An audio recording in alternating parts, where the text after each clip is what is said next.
News express at 6ಗೆ ಸ್ವಾಗತ. ನಾನು ನಿಶಾ. ಕೊರೋನಾಗೆ ಲಗಾಮು ಹಾಕಲು ಮತ್ತೆ ಬೀಳುತ್ತಾ ಬೀಗ. ಲಾಕ್ ಬೇಕು ಅಂದವರು ಯಾರು? ಅನ್ಲಾಕ್ಗೆ ಒತ್ತಾಯಿಸಿದ್ಯಾರು? ಸಿಡಿಗುಂಡು ಸಿಡಿಸಿದ ಸೈನಿಕನಿಗೆ ಆಲ್ರೌಂಡರ್ ಟಕ್ಕರ್ ಹೇಗಿತ್ತು? ಫೋಟೋ ಜಟಾಪಟಿಯಲ್ಲಿ ಡಿವಿಎಸ್ಗೆ ಘೇರಾವ್ ಹಾಕಿದ್ದೇಕೆ? ಇದೆಲ್ಲವನ್ನ ನೋಡೋಣ. ಕೊರೋನಾಗೆ ಲಗಾಮು ಹಾಕಲು ಮತ್ತೆ ಕರುನಾಡಿಗೆ ಬೀಳುತ್ತಾ ಬೀಗ. ಕರ್ನಾಟಕದಲ್ಲಿ ಜೂನ್ 7ಕ್ಕೆ ಮುಗಿಯೋದಿಲ್ಲ ಖಡಕ್ ಲಾಕ್ಡೌನ್. ರಾಜ್ಯದಲ್ಲಿ ಮತ್ತೆ ಎಷ್ಟು ದಿನ ಲಾಕ್ಡೌನ್ ಕಂಟಿನ್ಯೂ ಮಾಡಲಿದ್ದಾರೆ ನೋಡೋಣ. ಮತ್ತೆ ಲಾಕ್ ಫಿಕ್ಸ್ ನ್ಯೂಸ್ ಎಕ್ಸ್‌ಪ್ರೆಸ್‌ನಲ್ಲಿ. ಕೊರೋನಾಗೆ ಲಗಾಮು ಹಾಕೋದಕ್ಕೆ ಲಾಕ್ಡೌನ್ ಮುಂದುವರಿಸುವ ಸಾಧ್ಯತೆಗಳು ಹೆಚ್ಚಾಗಿದೆ. ಕರ್ನಾಟಕದಲ್ಲಿ ಜೂನ್ 7ಕ್ಕೆ ಖಡಕ್ ಲಾಕ್ಡೌನ್ ಮುಗಿಯೋದಿಲ್ಲ ಎನ್ನಲಾಗ್ತಾ ಇದ್ದು, ಮ್ಯಾರಥಾನ್ ಲಾಕ್ಡೌನ್ 15 ದಿನವೋ ಇಲ್ಲ 30 ದಿನವೋ ಅನ್ನೋದು ಕುತೂಹಲ ಮೂಡಿಸಿದೆ. ಈ ಮಧ್ಯೆ ಲಾಕ್ಡೌನ್ ವಿಸ್ತರಣೆ ಬಗ್ಗೆ ಸಿಎಂ ಬಿಎಸ್ವೈ ಸುಳಿವು ನೀಡಿದ್ದು, ಮುಂದಿನ ಲಾಕ್ಡೌನ್ ರೂಲ್ಸ್ ಹೇಗಿರುತ್ತೆ, ವಿನಾಯಿತಿ ಇರುತ್ತೆ ಅನ್ನೋ ನಿರೀಕ್ಷೆ ಮೂಡಿದೆ.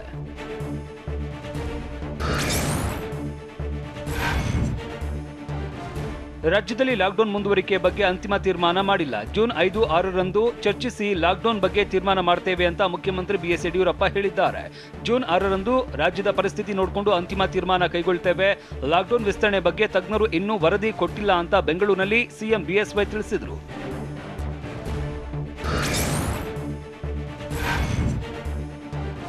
ಲಾಕ್ಡೌನ್ ವಿಸ್ತರಣೆ ಭವಿಷ್ಯ ಇನ್ನು 3-4 ದಿನದಲ್ಲಿ ನಿರ್ಧಾರವಾಗುವ ಸಾಧ್ಯತೆ ಇದೆ. ಲಾಕ್ಡೌನ್ ಬಗ್ಗೆ 3ರಿಂದ 4 ದಿನದಲ್ಲಿ ತಜ್ಞರು ಸಚಿವರ ಜೊತೆ ಚರ್ಚಿಸಿ ಸಿಎಂ ಬಿಎಸ್ವೈ ನಿರ್ಧರಿಸುತ್ತಾರೆ ಅಂತ ಬೆಂಗಳೂರಿನಲ್ಲಿ ಗೃಹ ಸಚಿವ ಬಸವರಾಜ ಬೊಮ್ಮಾಯಿ ಹೇಳಿದ್ದಾರೆ.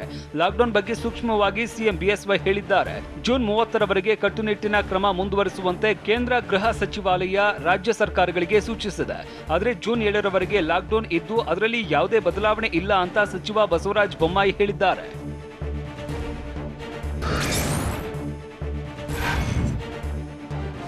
ಲಾಕ್ಡೌನ್ ಮುಂದುವರಿಸುವ ಬಗ್ಗೆ ಆಲೋಚನೆ ಮಾಡಿಲ್ಲ ಅಂತ ಡಿಸಿಎಂ ಗೋವಿಂದ ಕಾರಜೋಳ ತಿಳಿಸಿದ್ದಾರೆ. ಬಾಗಲಕೋಟೆಯಲ್ಲಿ ಮಾತನಾಡಿದ ಅವರು, ರಾಜ್ಯದಲ್ಲಿ ಸದ್ಯ ಜೂನ್ 7ರವರೆಗೆ ಲಾಕ್ಡೌನ್ ಇದೆ.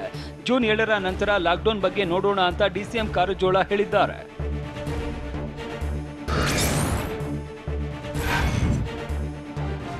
ಆರೋಗ್ಯ ಸಚಿವ ಡಾಕ್ಟರ್ ಕೆ ಸುಧಾಕರ್ ಪರೋಕ್ಷವಾಗಿ ಲಾಕ್ಡೌನ್ ವಿಸ್ತರಣೆಯ ಸುಳಿವು ನೀಡಿದ್ದಾರೆ. ರಾಜ್ಯದಲ್ಲಿ 15 ದಿನಗಳ ಅಂತರದಲ್ಲಿ 45ರಿಂದ 47ರಷ್ಟು ಇದ್ದ ಕೊರೋನಾ ಪಾಸಿಟಿವಿಟಿ ರೇಟ್ 14ರಿಂದ 15ಕ್ಕೆ ಇಳಿದಿದೆ. ಆದರೆ ನಮಗಿಂತ ಮೊದಲು ಕೊರೋನಾ ಕೇಸ್ ಹೆಚ್ಚಿದ್ದ ರಾಜ್ಯದಲ್ಲಿ ಪಾಸಿಟಿವಿಟಿ ರೇಟ್ 8%ಕ್ಕೆ ಬಂದಿದೆ. ಇದನ್ನೆಲ್ಲ ಗಮನಿಸಿ ತಾಂತ್ರಿಕ ಸಲಹಾ ಸಮಿತಿ ವರದಿ ನೀಡಲಿದ್ದು, ವರದಿ ನೋಡಿ ಲಾಕ್ಡೌನ್ ಮುಂದುವರಿಸುವ ಬಗ್ಗೆ ಸಿಎಂ ನಿರ್ಧಾರ ಮಾಡ್ತಾರೆ ಅಂತ ಸುಧಾಕರ್ ಹೇಳಿದ್ದಾರೆ.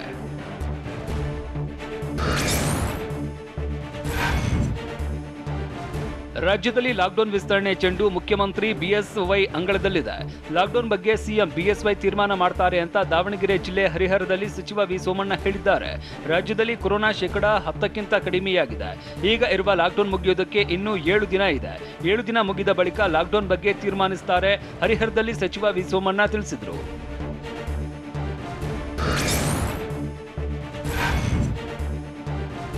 ಜೂನ್ 7ರವರೆಗೆ ಮೈಸೂರಿನಲ್ಲಿ ಸಂಪೂರ್ಣ ಲಾಕ್ಡೌನ್ ಮಾಡಲಾಗಿದೆ. ಆದರೆ ಜೂನ್ 7ರ ಬಳಿಕ ಮೈಸೂರು ಜಿಲ್ಲೆಯಲ್ಲಿ ಲಾಕ್ಡೌನ್ ಬೇಡ ಅಂತ ಸಚಿವ ಎಸ್.ಟಿ. ಸೋಮಶೇಖರ್ ಹೇಳಿದ್ದಾರೆ.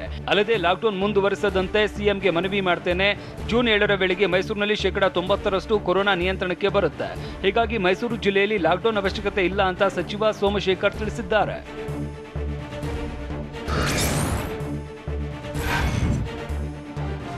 ಮೈಸೂರು ಅನ್ಲಾಕ್ಗೆ ಒತ್ತಾಯಿಸಿರುವ ಸಚಿವ ಎಸ್.ಟಿ. ಸೋಮಶೇಖರ್, ಜನರ ಜೀವ ಎಷ್ಟು ಮುಖ್ಯವೋ ಜೀವನವೂ ಅಷ್ಟೇ ಮುಖ್ಯ. ಹೀಗಾಗಿ ಜೀವನ ಎರಡನ್ನೂ ಕಾಪಾಡೋದು ನಮ್ಮ ಕರ್ತವ್ಯ ಅಂತ ಹೇಳಿದ್ರು. ಮೈಸೂರಿನಲ್ಲಿ ಪಾಸಿಟಿವ್ ಪ್ರಕರಣ ತಗ್ತಾ ಇದ್ದು ಲಾಕ್ಡೌನ್ ಕಡಿತ ಮಾಡುವ ಇಂಗಿತ ವ್ಯಕ್ತಪಡಿಸಿದ್ದೇನೆ. ಜನ 1.5 ತಿಂಗಳಿನಿಂದ ಲಾಕ್ಡೌನ್ಗೆ ಸ್ಪಂದಿಸ್ತಾ ಇದ್ದಾರೆ. ಮನೆ ಸರ್ವೆಯ ವರದಿಯಲ್ಲಿ ಪಾಸಿಟಿವ್ ರೇಟ್ ಕಡಿಮೆ ಆಗ್ತಾ ಇರುವ ಆಧಾರದ ಮೇಲೆ ಅನ್ಲಾಕ್ ಬಗ್ಗೆ ತಿಳಿಸ್ತೇನೆ ಅಂತ ಸಚಿವ ಸೋಮಶೇಖರ್ ಹೇಳಿದ್ರು.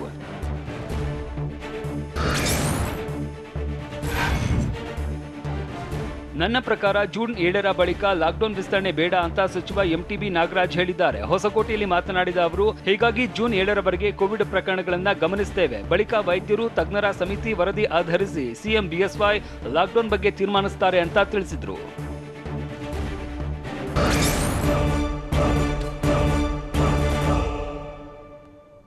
ಟೈಟ್ ಲಾಕ್ಡೌನ್ ಇದ್ರೂ ಬೆಂಗಳೂರಲ್ಲಿ ಓಡಾಟ ಹೇಗಿದೆ? ಬಲ್ಬ್ ತರೋಕೆ ಕಾರ್ನಲ್ಲಿ ವ್ಯಕ್ತಿ ಬಂದ್ರೆ ನಾಯಿ ಜೊತೆ ಯುವತಿ ಸವಾರಿ ಹೇಗಿತ್ತು? ಲಾಕ್ಡೌನ್ನಲ್ಲಿ ಪೊಲೀಸರ ಎದುರೇ ಆಕ್ಸಿಡೆಂಟ್ ಆಗಿದ್ದೇಕೆ? ನೋಡೋಣ ಉಡಾಫೆ ವೀರರು ನ್ಯೂಸ್ ಎಕ್ಸ್‌ಪ್ರೆಸ್‌ನಲ್ಲಿ.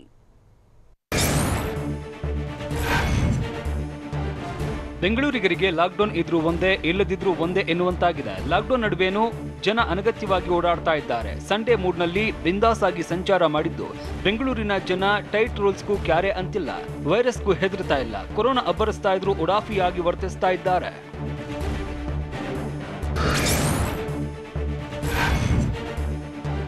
ಬೆಂಗಳೂರಿನಲ್ಲಿ ವೀಕೆಂಡ್ನಲ್ಲೂ ವಾಹನ ಸಂಚಾರಕ್ಕೆ ಬ್ರೇಕ್ ಬಿದ್ದಿಲ್ಲ. ಅಗತ್ಯ ವಸ್ತುಗಳ ಖರೀದಿ, ಅಗತ್ಯ ಸೇವೆ ಓಡಾಟದ ಡೆಡ್ಲೈನ್ ಮುಗಿತಾ ಇದ್ದಂತೆ ಪೊಲೀಸರು ಅಖಾಡಕ್ಕಿಳಿದು ತಪಾಸಣೆ ನಡೆಸಿದ್ರು. ಕೆಆರ್ ಮಾರ್ಕೆಟ್, ಕಾರ್ಪೊರೇಷನ್ ಸೇರಿದಂತೆ ನಗರದ ಹಲವೆಡೆ ಪೊಲೀಸರು ವಾಹನಗಳ ತಪಾಸಣೆ ಮಾಡಿ ಅನಗತ್ಯವಾಗಿ ಓಡಾಡ್ತಾ ಇದ್ದ ವಾಹನಗಳನ್ನ ಸೀಸ್ ಮಾಡಿದ್ರು. ಆದರೂ ಕ್ಯಾರೆ ಅನ್ನದೇ ವಾಹನ ಸವಾರರು ಸಂಚಾರ ಮಾಡಿದ್ದಾರೆ. ಲಾಕ್ಡೌನ್ ಮಾಡಿದ್ರು ಹೊರಬಂದಿದ್ದ ಜನ ಕಾಕಿ ಕೈಗೆ ಲಾಕ್ ಆಗಿ ಸಿಲ್ಲಿ ರೀಸನ್ ಹೇಳಿದ್ರು. ಕಾರ್ಪೊರೇಷನ್ ಸರ್ಕಲ್ನಲ್ಲಿ ಆಟೋದಲ್ಲಿ ನಾಯಿ ಜೊತೆ ಬಂದ ಯುವತಿ ನಾಯಿಗೆ ಹುಷಾರಿಲ್ಲ ಅಂತ ಹೇಳಿದ್ಲು. ಹೀಗಾಗಿ ಆಟೋದಲ್ಲಿ ಬಂದಿದ್ದ ಯುವತಿಯನ್ನ ಪೊಲೀಸರು ವಾಪಸ್ ಕಳಿಸಿದ್ರು.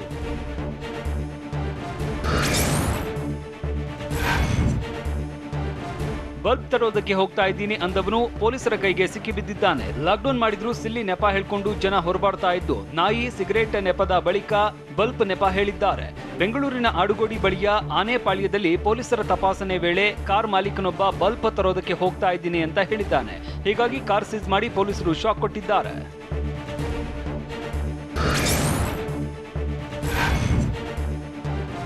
ಲಾಕ್ಡೌನ್ ನಡುವೆ ಮದುವೆಗೆ ಹೊರಟವರು ಲಾಕ್ ಆಗಿದ್ದಾರೆ. ಬೆಂಗಳೂರಿನ ಕಾರ್ಪೊರೇಷನ್ ಸರ್ಕಲ್ನಲ್ಲಿ ಮದುವೆಗೆ ಹೊರಟಿದ್ದವರಿಗೆ ಪೊಲೀಸರು ಶಾಕ್ ಕೊಟ್ಟಿದ್ದಾರೆ. ಒಂದೇ ಕಾರ್ನಲ್ಲಿ ದೈಹಿಕ ಅಂತರವಿಲ್ಲದೆ ಪ್ರಯಾಣಿಸ್ತಾ ಇದ್ರು. ಹೀಗಾಗಿ ಕಾಕಿ ಬಿಸಿ ಮುಟ್ಟಿಸಿದ್ದು ಪೊಲೀಸರಿಗೆ ದಂಡ ಕಟ್ಟಿ ಕುಟುಂಬ ಮದುವೆಗೆ ತೆರಳಿದೆ.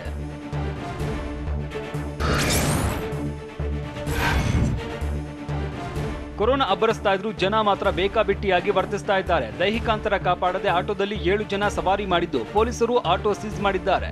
ಬೆಂಗಳೂರಿನ ಕಾರ್ಪೊರೇಷನ್ ವೃತ್ತದಲ್ಲಿ ಮದುವೆಗೆ ತೆರಳ್ತಾ ಇದ್ದವರಿಗೆ ಪೊಲೀಸರು ದಂಡ ವಿಧಿಸಿದ್ದಾರೆ. ಮದುವೆಗೆ 7 ಜನರನ್ನ ಕರೆದೊಯ್ತಾ ಇದ್ದ ಆಟೋವನ್ನ ಸೀಸ್ ಮಾಡಿದ್ದಾರೆ.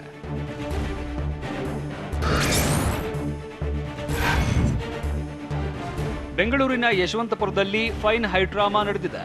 ಆಟೋದಲ್ಲಿ ಹೋಗ್ತಾ ಇದ್ದಾಗ ಮಾಸ್ಕ್ ಹಾಕಿರಲಿಲ್ಲ. ಹೀಗಾಗಿ ಬಿಬಿಎಂಪಿ ಮಾರ್ಷಲ್ಗಳು ದಂಡ ಹಾಕೋದಕ್ಕೆ ಮುಂದಾಗಿದ್ರು. ಈ ವೇಳೆ ದಂಡದಿಂದ ತಪ್ಪಿಸಿಕೊಳ್ಳೋದಕ್ಕೆ ಹೈಡ್ರಾಮಾ ಮಾಡಿದ್ದು, ಸರ್ ತಿಂಡಿ ತಂದಿದ್ದೆ ಅದಕ್ಕೆ ಮಾಸ್ಕ್ ಹಾಕಿಲ್ಲ ಅಂತ ಮಾಸ್ಕ್ ಹಾಕದೆ ಟಿಫನ್ ಬಾಕ್ಸ್ ತೋರಿಸಿದ್ದಾನೆ.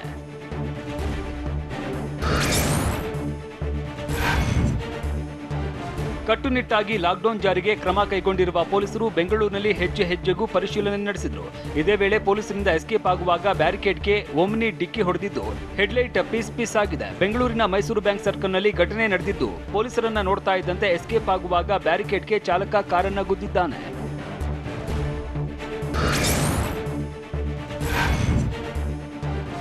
ಕೋಲಾರದಲ್ಲಿ ಲಾಕ್ಡೌನ್ ನಡುವೆನೂ ರೂಲ್ಸ್ ಬ್ರೇಕ್ ಮಾಡಲಾಗಿದೆ. ಮಾಲೂರಿನಲ್ಲಿ ಕಂಪ್ಲೀಟ್ ಲಾಕ್ಡೌನ್ ನಡುವೆನೂ ಸರ್ಕಾರದ ನಿಯಮ ಉಲ್ಲಂಘಿಸಿ ಚಿಕನ್ ಮಾರಾಟ ಮಾಡಲಾಗಿದೆ. ಮಾಸ್ತಿಕ್ ಗ್ರಾಮದಲ್ಲಿ ಅರ್ಧ ಶಟರ್ ಮುಚ್ಚಿ ಚಿಕನ್ ವ್ಯಾಪಾರ ಮಾಡಿದ್ದಾರೆ. ಜಿಲ್ಲಾಡಳಿತ 4 ದಿನ ಕಂಪ್ಲೀಟ್ ಲಾಕ್ಡೌನ್ ಜಾರಿ ಮಾಡಿದ್ರು ಕೇರ್ ಮಾಡದೆ ಜನ ಬೇಕಾಬಿಟ್ಟಿ ಓಡಾಡ್ತಾ ಇರೋದು ಅಲ್ಲದೆ ಮಾಂಸ ಖರೀದಿಗೂ ಮುಗಿಬಿದ್ದಿದ್ರು.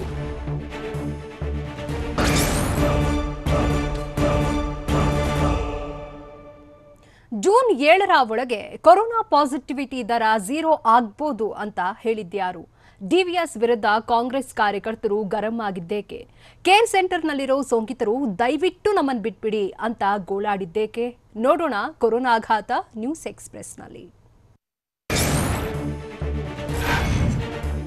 ರಾಜ್ಯದಲ್ಲಿ ಕೋವಿಡ್ ಪ್ರಕರಣಗಳು ಕಡಿಮೆಯಾದರೆ ಲಾಕ್ಡೌನ್ ತೆರವುಗೊಳಿಸಲು ಸಿದ್ಧ ಅಂತ ಸಚಿವ ಜಗದೀಶ್ ಶೆಟ್ಟರ್ ಹೇಳಿದ್ದಾರೆ. ಹುಬ್ಬಳ್ಳಿಯಲ್ಲಿ ಮಾತನಾಡಿದ ಅವರು, ರಾಜ್ಯದಲ್ಲಿ ಜೂನ್ 7ರವರೆಗೂ ಲಾಕ್ಡೌನ್ ಇದೆ. ಜೂನ್ 7ರೊಳಗೆ ಪಾಸಿಟಿವಿಟಿ ದರ 0 ಆಗಬಹುದು. ಸದ್ಯ ರಾಜ್ಯದಲ್ಲಿ ಕೊರೋನಾ ಕೇಸ್ಗಳ ಸಂಖ್ಯೆ ಇಳಿಕೆಯಾಗ್ತಿದೆ. 2-3 ದಿನದಲ್ಲಿ ಕೇಸ್ಗಳು ಮತ್ತಷ್ಟು ಕಡಿಮೆ ಆಗಬಹುದು ಅಂತ ಸಚಿವ ಜಗದೀಶ್ ಶೆಟ್ಟರ್ ಹೇಳಿದ್ದಾರೆ. ರಾಜ್ಯದಲ್ಲಿ ಇನ್ನೂ ಲಾಕ್ಡೌನ್ ಮುಂದುವರಿಸುವುದು ಸೂಕ್ತ ಅಂತ ಮಂಡ್ಯ ಜಿಲ್ಲೆ ಶ್ರೀರಂಗಪಟ್ಟಣದಲ್ಲಿ ಶಾಸಕ ರವೀಂದ್ರ ಶ್ರೀಕಂಠಯ್ಯ ಹೇಳಿದ್ದಾರೆ. ಕೊರೋನಾ ಚೈನ್ ಬ್ರೇಕ್ ಮಾಡಲು ಲಾಕ್ಡೌನ್ ಮುಂದುವರಿಕೆ ತಪ್ಪಲ್ಲ, ಆದರೆ ಆರ್ಥಿಕತೆಗೆ ತೊಂದರೆಯಾಗುತ್ತೆ. ಅದಕ್ಕಿಂತ ಮುಖ್ಯವಾಗಿ ಜನರ ಪ್ರಾಣ ಮುಖ್ಯ. ಸರ್ಕಾರ ನಡೆಸೋರು ಜನರ ಜೀವಕ್ಕೆ ಆದ್ಯತೆ ನೀಡಲಿ. ಒಂದಷ್ಟು ಕೆಲಸ ನಿಂತರೂ ಪರವಾಗಿಲ್ಲ, ಜನರ ಜೀವ ಉಳಿಯಲಿ. ಹಾಗಾಗಿ ಲಾಕ್ಡೌನ್ ಒಂದಷ್ಟು ದಿನ ಮುಂದುವರಿಸುವುದು ಸೂಕ್ತ ಅಂತ ಶಾಸಕ ರವೀಂದ್ರ ಶ್ರೀಕಂಠಯ್ಯ ತಿಳಿಸಿದ್ದಾರೆ.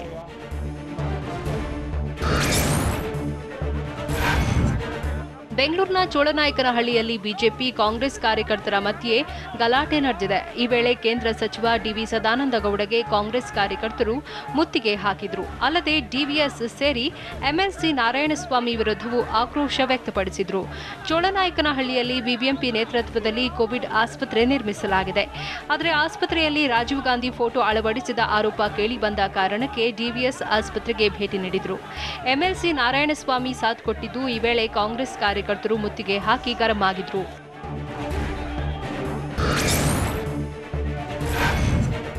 ಕೋವಿಡ್ ಆಸ್ಪತ್ರೆ ನಿರ್ಮಾಣಕ್ಕೆ ಬಿಬಿಎಂಪಿಯಿಂದ ಯಾವುದೇ ಹಣ ಬಂದಿಲ್ಲ. ಭೈರತಿ ಸುರೇಶ್ ಸ್ವಂತ ಖರ್ಚಿನಲ್ಲಿ ಆಸ್ಪತ್ರೆ ನಿರ್ಮಿಸಿದ್ದಾರೆ. ಹೀಗಾಗಿ ರಾಜೀವ್ ಗಾಂಧಿ ಫೋಟೋ ಅಳವಡಿಸಲಾಗಿದೆ. ಇದರಲ್ಲಿ ಬಿಜೆಪಿ ರಾಜಕೀಯ ಮಾಡುತ್ತಿದೆ ಅಂತ ಕಾಂಗ್ರೆಸ್ ಕಾರ್ಯಕರ್ತರು ಕಿಡಿಕಾರಿದ್ರು. ಸ್ಥಳಕ್ಕೆ ಬಂದ ಸದಾನಂದ ಗೌಡ ವಿರುದ್ಧ ತೀವ್ರ ಆಕ್ರೋಶ ವ್ಯಕ್ತಪಡಿಸಿದ್ರು. ಈ ವೇಳೆ ಬಿಬಿಎಂಪಿ ಮುಖ್ಯ ಆಯುಕ್ತ ಗೌರವ್ ಗುಪ್ತಾಗೆ ಡಿವಿಎಸ್ ಕರೆ ಮಾಡಿದ್ರು. ಆಗ ಮತ್ತಷ್ಟು ಗರಂ ಆದ ಕೈ ಕಾರ್ಯಕರ್ತರು ಬಿಬಿಎಂಪಿ 1 ಪೈಸೆಯನ್ನು ಕೊಟ್ಟಿಲ್ಲ, ಆಸ್ಪತ್ರೆ ನಿರ್ಮಾಣಕ್ಕೆ ಕೇವಲ 30 ಲಕ್ಷ ಕೊಡುವುದಾಗಿ ಘೋಷಿಸಿದೆ ಅಂತ ಸಿಟ್ಟು ಹೊರಹಾಕಿದ್ರು.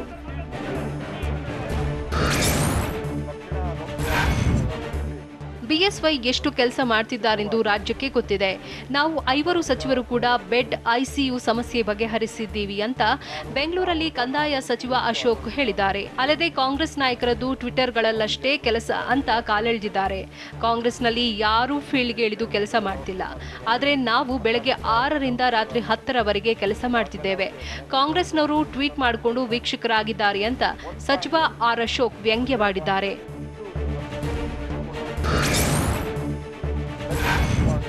ಕಾಂಗ್ರೆಸ್ ವಿರುದ್ಧ ಆರ್ ಅಶೋಕ್ ವಾಗ್ದಾಳಿ ನಡೆಸಿದ್ದಾರೆ. ಕೈ ನಾಯಕರು ಜನಸೇವೆಗೆ ಮುಂದಾಗಿಲ್ಲ. ಯಾರೋ ಕರೆದಾಗ ಹೋಗಿ ಕಿಟ್ ಹಂಚಿದ್ದು ಬಿಟ್ರೆ ಬೇರೇನಿಲ್ಲ. ಸಾಮಾಜಿಕ ಕಳಕಳಿ ಇದ್ದಿದ್ರೆ ಅವರು 24 ಗಂಟೆ ಕೆಲಸ ಮಾಡಬೇಕಿತ್ತು. ನಮ್ಮ ಸರ್ಕಾರ ಟೀಕಿಸುವ ನೈತಿಕತೆ ಕಾಂಗ್ರೆಸ್ನವರಿಗೆ ಇಲ್ಲ ಅಂತ ಕಂದಾಯ ಸಚಿವ ಆರ್ ಅಶೋಕ್ ಕಾಂಗ್ರೆಸ್ ವಿರುದ್ಧ ಹರಿಹಾಯ್ದಿದ್ದಾರೆ.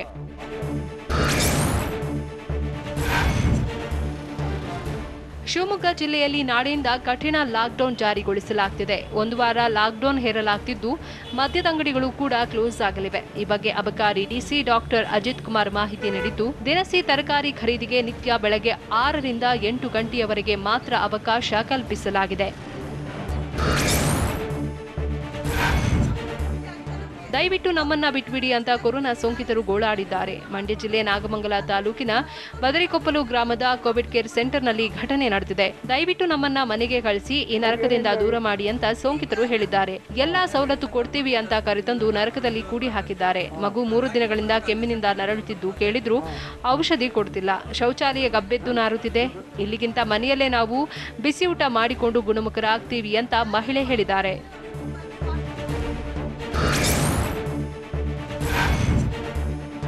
ಚಿಕ್ಕಬಳ್ಳಾಪುರ ತಾಲೂಕು ಮಂಚನಬಲೆ ಬಳಿ ಇರೋ ಕೋವಿಡ್ ಕೇರ್ ಸೆಂಟರ್ನಲ್ಲಿ ಸೋಂಕಿತರಿಗೆ ಹೋಳಿಗೆ ಊಟ ಬಡಿಸಲಾಗಿದೆ. ಜಿಲ್ಲಾಡಳಿತ ಸಹಯೋಗದ ಆದಿಚುಂಚನಗಿರಿ ಕೋವಿಡ್ ಕೇಂದ್ರದಲ್ಲಿ ಹೋಳಿಗೆ ಊಟ ಹಾಕಲಾಗಿದ್ದು ಸೋಂಕಿತರು ಖುಷಿಯಾದ್ರು. ಗ್ರಾಮೀಣ ಭಾಗದ ಸೋಂಕಿತರೇ ಹೆಚ್ಚಿರೋ ಕೇಂದ್ರದ ಊಟ ವಸತಿ ವ್ಯವಸ್ಥೆಯನ್ನ ಆದಿಚುಂಚನಗಿರಿ ಶಾಖಾ ಮಠದ ಸಿಬ್ಬಂದಿ ವಹಿಸಿದ್ದಾರೆ.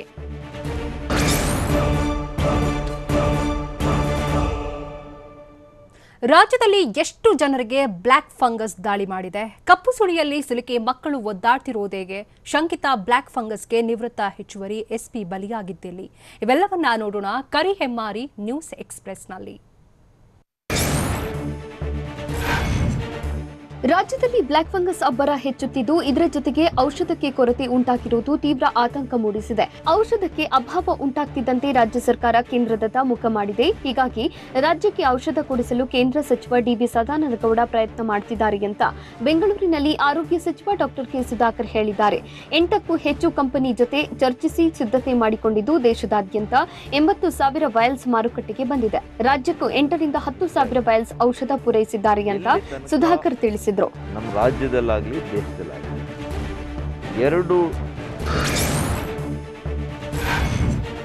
ರಾಜ್ಯದಲ್ಲಿ ದಿನದಿಂದ ದಿನಕ್ಕೆ ಬ್ಲ್ಯಾಕ್ ಫಂಗಸ್ನ ಆರ್ಭಟ ಹೆಚ್ಚುತ್ತಿದೆ. ರಾಜ್ಯದಲ್ಲಿ ಸದ್ಯ 1250 ಬ್ಲ್ಯಾಕ್ ಫಂಗಸ್ ಪ್ರಕರಣಗಳಿವೆ ಅಂತ ಆರೋಗ್ಯ ಸಚಿವ ಡಾಕ್ಟರ್ ಕೆ ಸುಧಾಕರ್ ಹೇಳಿದ್ದಾರೆ. ಬ್ಲ್ಯಾಕ್ ಫಂಗಸ್ಗೆ 30ರಿಂದ 35 ಜನ ಮೃತಪಟ್ಟಿರುವ ಮಾಹಿತಿ ಇದೆ. ಹೀಗಾಗಿ ಡೆತ್ ಆಡಿಟ್ ಮಾಡಿ ನಿಖರ ವರದಿ ನೀಡಲು ಹೇಳಿದ್ದೇನೆ ಎಂದು ಸಚಿವರು ತಿಳಿಸಿದ್ದಾರೆ. ಅಲ್ಲದೆ ಬ್ಲ್ಯಾಕ್ ಫಂಗಸ್ಗೆ ಸರ್ಕಾರಿ ಆಸ್ಪತ್ರೆಗಳಲ್ಲಿ ಉಚಿತ ಚಿಕಿತ್ಸೆ ಸೌಲಭ್ಯವಿದ್ದು ಖಾಸಗಿ ಆಸ್ಪತ್ರೆಗಳಲ್ಲಿ ಚಿಕಿತ್ಸೆಗೆ ಇನ್ನೂ ದರ ನಿಗದಿಯಾಗಿಲ್ಲ ಅಂತ ಸುಧಾಕರ್ ಸ್ಪಷ್ಟಪಡಿಸಿದರು. ಅದಕ್ಕೆ ಡೆಡ್ಲಿ ಬ್ಲಾಕ್ ಫಂಗಸ್ ಇದೀಗ ಮಕ್ಕಳಿಗೂ ಬಕ್ಕರಿಸಿದೆ. 14 ವರ್ಷ ಹಾಗೂ 11 ವರ್ಷದ ಬಾಲಕರ ಮೆದುಳಿಗೆ ಬ್ಲಾಕ್ ಫಂಗಸ್ ಅಟ್ಯಾಕ್ ಮಾಡಿದೆ. ಬೌರಿಂಗ್ನಲ್ಲಿ ಚಿಕಿತ್ಸೆ ಪಡೆಯುತ್ತಿದ್ದ ಓರ್ವ ಬಾಲಕನನ್ನ ಇದೀಗ ನಿಮಾನ್ಸ್ಗೆ ಶಿಫ್ಟ್ ಮಾಡಲಾಗಿದೆ. ಓರ್ವ ಬಾಲಕನಿಗೂ ಮೆದುಳಿಗೆ ಬ್ಲಾಕ್ ಫಂಗಸ್ ದಾಳಿ ಮಾಡಿದೆ. ಇಲ್ಲಿವರೆಗೆ ವಯಸ್ಕರಲ್ಲಿ ಕಾಣಿಸಿಕೊಳ್ತಿದ್ದ ಬ್ಲಾಕ್ ಫಂಗಸ್ ಈಗ ಮಕ್ಕಳಲ್ಲಿ ಪತ್ತೆಯಾಗಿದ್ದು ತೀವ್ರ ಆತಂಕ ಮೂಡಿಸಿದೆ. ಈ ಬಗ್ಗೆ ಸರ್ಕಾರದ ಬ್ಲಾಕ್ ಫಂಗಸ್ ಟಾಸ್ಕ್ ಫೋರ್ಸ್ ಸದಸ್ಯೆ ಮಿಂಟು ನಿರ್ದೇಶಕಿ ಸುಜಾತಾ TV9ಗೆ ಮಾಹಿತಿ ನೀಡಿದ್ದಾರೆ.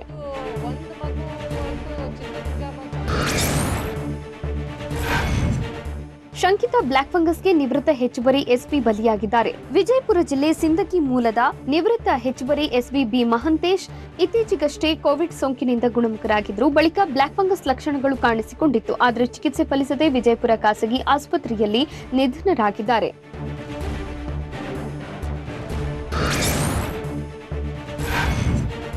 ಬಾಗಲಕೋಟೆಯಲ್ಲಿ ಬ್ಲಾಕ್ ಫಂಗಸ್ಗೆ 2 ಬಲಿಯಾಗಿದ್ದಾರೆ. ಹುಬ್ಬಳ್ಳಿಯ ಕಿಮ್ಸ್ ಆಸ್ಪತ್ರೆಯಲ್ಲಿ ಚಿಕಿತ್ಸೆ ಫಲಿಸದೆ ಬಾಗಲಕೋಟೆಯ ಬಾದಾಮಿಯ ಒಬ್ಬರು ಮೃತಪಟ್ಟಿದ್ದಾರೆ. ಜಿಲ್ಲೆಯಲ್ಲಿ ಬ್ಲಾಕ್ ಫಂಗಸ್ನಿಂದ ಮೃತರ ಸಂಖ್ಯೆ 3ಕ್ಕೆ ಏರಿಕೆಯಾಗಿದ್ದು ಜಿಲ್ಲೆಯಲ್ಲಿ ಈವರೆಗೆ 55 ಜನರಿಗೆ ಬ್ಲಾಕ್ ಫಂಗಸ್ ದೃಢಪಟ್ಟಿದೆ. ಈ ಬಗ್ಗೆ ಬಾಗಲಕೋಟೆ ಡಿಎಚ್ಒ ಡಾಕ್ಟರ್ ಅನಂತ ದೇಸಾಯಿ ಮಾಹಿತಿ ನೀಡಿದ್ದಾರೆ. ಈಗಾಗಲೇ ನಾವು ಚಿಕ್ಕ ಮಕ್ಕಳು ಕಲಬುರಗಿ ಜಿಲ್ಲೆಯಲ್ಲಿ ಬ್ಲಾಕ್ ಫಂಗಸ್ ಹಾವಳಿ ಹೆಚ್ಚಾಗುತ್ತಿದೆ. ಜಿಲ್ಲೆಯಲ್ಲಿ 80 ಜನರಿಗೆ ಬ್ಲಾಕ್ ಫಂಗಸ್ ಲಕ್ಷಣಗಳಿದ್ದು 2 ದೃಢಪಟ್ಟಿದೆ. ಹೀಗಾಗಿ ಉಳಿದವರ ರಿಪೋರ್ಟ್ಗಾಗಿ ವೈದ್ಯರು ಕಾಯ್ತಿದ್ದಾರೆ. ಈಗಾಗಲೇ ಜಿಲ್ಲೆಯಲ್ಲಿ ಓರ್ವ ವ್ಯಕ್ತಿ ಬ್ಲಾಕ್ ಫಂಗಸ್ಗೆ ಬಲಿಯಾಗಿದ್ದು ಫಂಗಸ್ ಲಕ್ಷಣಗಳಿರುವ ರೋಗಿಗಳಿಗೆ ನಗರದ ಜಿಮ್ಸ್ ಮತ್ತು ಖಾಸಗಿ ಆಸ್ಪತ್ರೆಯಲ್ಲಿ ಚಿಕಿತ್ಸೆ ನೀಡಲಾಗ್ತಾ ಇದೆ.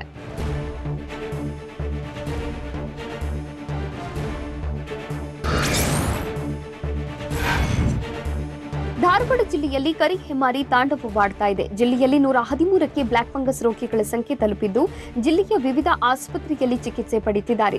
ಹುಬ್ಬಳ್ಳಿಯ ಕಿಮ್ಸ್ ಆಸ್ಪತ್ರೆಯಲ್ಲಿ 92 ಜನ, ಧಾರವಾಡದ ಎಸ್ಟಿಎಂ ಆಸ್ಪತ್ರೆಯಲ್ಲಿ 20, ಕುಂದಗೋಳ ತಾಲೂಕು ಆಸ್ಪತ್ರೆಯಲ್ಲಿ 1 ಚಿಕಿತ್ಸೆ ನೀಡಲಾಗ್ತಾ ಇದೆ.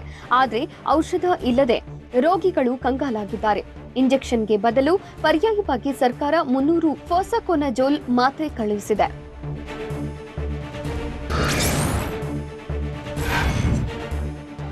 ರಾಯಚೂರು ಜಿಲ್ಲೆಯಲ್ಲೂ ಬ್ಲಾಕ್ ಫಂಗಸ್ ಶಾಕ್ ಕೊಡ್ತಾ ಇದೆ. 31 ಜನರಿಗೆ ಬ್ಲಾಕ್ ಫಂಗಸ್ ದಾಳಿ ಮಾಡಿದ್ದು ರಿಮ್ಸ್ನ ಪ್ರತ್ಯೇಕ ವಾರ್ಡ್ನಲ್ಲಿ 23 ರೋಗಿಗಳು ಚಿಕಿತ್ಸೆ ಪಡೆಯುತ್ತಿದ್ದಾರೆ. ರಾಯಚೂರು ಜಿಲ್ಲೆಯಲ್ಲಿ ಈವರೆಗೆ ಬ್ಲಾಕ್ ಫಂಗಸ್ನಿಂದ 4 ಸಾವಿಗೀಡಾಗಿದ್ದಾರೆ.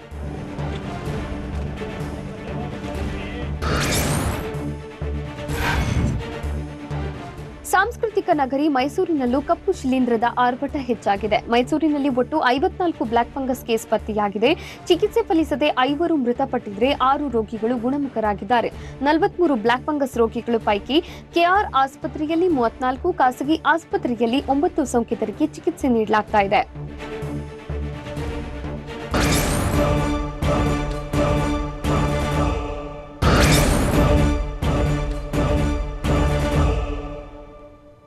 ಸಿಪಿ ಯೋಗೇಶ್ವರ್ ವಿರುದ್ಧ ರೇಣುಕಾಚಾರ್ಯರ ಆಲ್ರೌಂಡರ್ ಟಾಂಗ್ ಹೇಗಿತ್ತು? ಸಿಎಂ ಬಗ್ಗೆ ಪರೋಕ್ಷವಾಗಿ ಎಂಟಿಬಿ ನಾಗರಾಜ್ ಬುಸುಗುಟ್ಟಿದ್ದೇಕೆ? ರೋಹಿಣಿ ವಿರುದ್ಧ ಸಂಸದ ಪ್ರತಾಪ್ ಸಿಂಹ ಕಿಡಿಕಾರಿದ್ದೇಕೆ? ನೋಡೋಣ ಸಮಗ್ರ ನ್ಯೂಸ್ ಎಕ್ಸ್‌ಪ್ರೆಸ್‌ನಲ್ಲಿ. ಸಚಿವ ಸಿಪಿ ಯೋಗೇಶ್ವರ್ ವಿರುದ್ಧ ಶಾಸಕ ರೇಣುಕಾಚಾರ್ಯ ವಾಗ್ದಾಳಿ ನಡೆಸಿದ್ದಾರೆ. ನಮಗೆ ಸಿಕ್ಸರ್, ಬೌಂಡರಿ ಬಾರಿಸೋದು ಗೊತ್ತು, ಕ್ಯಾಚ್ ಹಿಡಿಯೋದು ಕೂಡ ನಮ್ಗೆ ಗೊತ್ತಿದೆ. ಕೊರೋನಾ ಮುಗಿಯಲಿ ಶಾಸಕರು ಏನಂತ ಗೊತ್ತಾಗುತ್ತೆ ಅಂತ ಬೆಂಗಳೂರಿನಲ್ಲಿ ರೇಣುಕಾಚಾರ್ಯ ಗುಡುಗಿದ್ದಾರೆ. ಇಲ್ಲಿ ಯಾರೂ ಅಡ್ಜಸ್ಟ್ಮೆಂಟ್ ಪಾಲಿಟಿಕ್ಸ್ ಮಾಡ್ತಾ ಇಲ್ಲ. ಚನ್ನಪಟ್ಟಣದಲ್ಲಿ ಸೋತಿರುವ ವ್ಯಕ್ತಿಗೆ ನಾಚಿಕೆ ಆಗಬೇಕು. ಅರಣ್ಯ ಸಚಿವರಾಗಿ ಲೂಟಿ ಹೊಡೆದಿದ್ದು ತಾಕತ್ತಿದ್ರೆ ನನ್ನ ವಿರುದ್ಧ ತೊಡೆ ತಟ್ಟಿ ಬರಲಿ ಅಂತ ಸವಾಲ್ ಹಾಕಿದ್ದಾರೆ.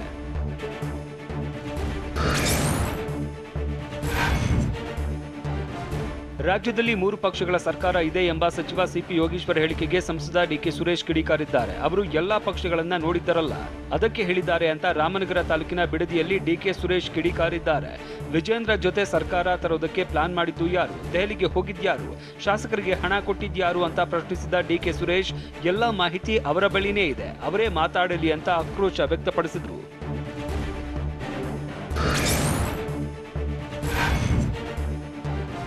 ಸಿಎಂ ಬಿಎಸ್ವೈ ವಿರುದ್ಧ ಸಚಿವ ಎಂಟಿಬಿ ನಾಗರಾಜ್ ಅಸಮಾಧಾನ ವ್ಯಕ್ತಪಡಿಸಿದ್ದಾರೆ.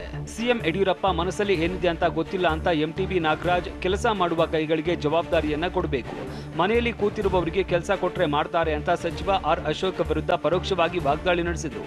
ಬೆಂಗಳೂರಿನ ಗ್ರಾಮಾಂತರ ಜಿಲ್ಲೆಯ ಬಗ್ಗೆ ನನಗೆ ಗೊತ್ತಿದ್ದು ಜಿಲ್ಲೆಯ ಉಸ್ತುವಾರಿ ನೀಡಿದ್ರೆ ಪಕ್ಷ ಸಂಘಟನೆ, ಆದರೆ ಸಿಎಂ ಯಡಿಯೂರಪ್ಪ ನನಗೆ ಅವಕಾಶವನ್ನೇ ಕೊಟ್ಟಿಲ್ಲ ಅಂತ ಹೊಸಕೋಟೆಯಲ್ಲಿ ಎಂಟಿಬಿ ಹೇಳಿದ್ರು.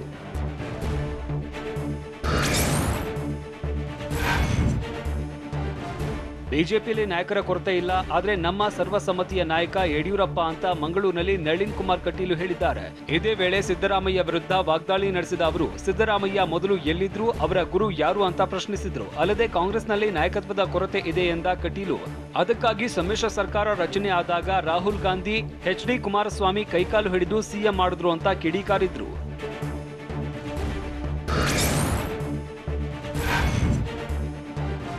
ಮೈಸೂರು ಜಿಲ್ಲಾಧಿಕಾರಿ ರೋಹಿಣಿ ಸಿಂಧೂರಿ ವಿರುದ್ಧ ಸಂಸದ ಪ್ರತಾಪ್ ಸಿಂಹ ಗರಂ ಆಗಿದ್ದಾರೆ.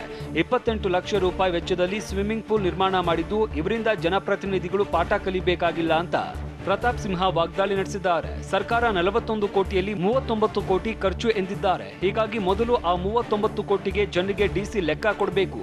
ಬೊಕ್ಕಸ ಬರಿದಾಗಿರುವ ವೇಳೆ ಮೋಜು ಮಸ್ತಿ ಮಾಡಬೇಕಿತ್ತ? ಸ್ವಿಮ್ಮಿಂಗ್ ಪೂಲ್ಗೆ ಇಲ್ಲದ ಟೆಂಡರ್ ಕಾಯ್ದೆ ಲಸಿಕೆಗೆ ಬೇಕಾ ಅಂತ ಸಂಸದ ಪ್ರತಾಪ್ ಸಿಂಹ ಪ್ರಶ್ನಿಸಿದ್ದಾರೆ.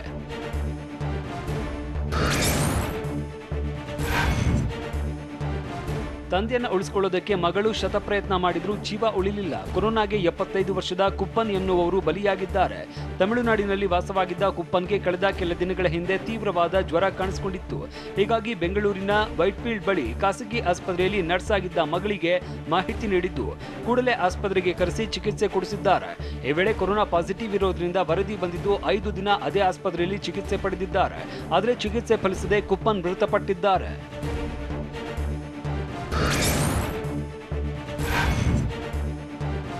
ಕೆಆರ್ಎಸ್ ಡ್ಯಾಂ ಬಿರುಕು ಬಿಟ್ಟಿದೆ ಎಂಬ ಸಂಸದೆ ಸುಮಲತಾ ಹೇಳಿಕೆಗೆ ಶಾಸಕ ರವೀಂದ್ರ ಶ್ರೀಕಂಠಯ್ಯ ಕಿಡಿಕಾರಿದ್ದಾರೆ. ನಾಳೆ ಬೆಳಗ್ಗೆ ಕೆಆರ್ಎಸ್ಗೆ ಬನ್ನಿ, ಎಲ್ಲ ಶಾಸಕರು ಬರ್ತೇವೆ. ಈ ವೇಳೆ ಕೆಆರ್ಎಸ್ ಜಲಾಶಯದಲ್ಲಿ ಎಲ್ಲಿ ಬಿರುಕು ಬಿಟ್ಟಿದೆ ಅಂತ ತೋರಿಸಿದ್ರೆ ಸಾಮೂಹಿಕ ರಾಜೀನಾಮೆ ನೀಡಿ ನಿಮ್ಮನ್ನ ಬೆಂಬಲಿಸುತ್ತೇವೆ ಅಂತ ವಾಗ್ದಾಳಿ ನಡೆಸಿದ್ದಾರೆ. ಅಲ್ಲದೆ ತಮ್ಮ ಬೇಜವಾಬ್ದಾರಿ ನಡವಳಿಕೆ ಮುಚ್ಚಿಟ್ಟುಕೊಳ್ಳೋದಕ್ಕೆ ಇಂತಹ ಬಾಲಿಶ ಹೇಳಿಕೆ ನೀಡಬೇಡಿ ಅಂತ ತರಾಟೆಗೆ ತೆಗೆದುಕೊಂಡಿದ್ದಾರೆ.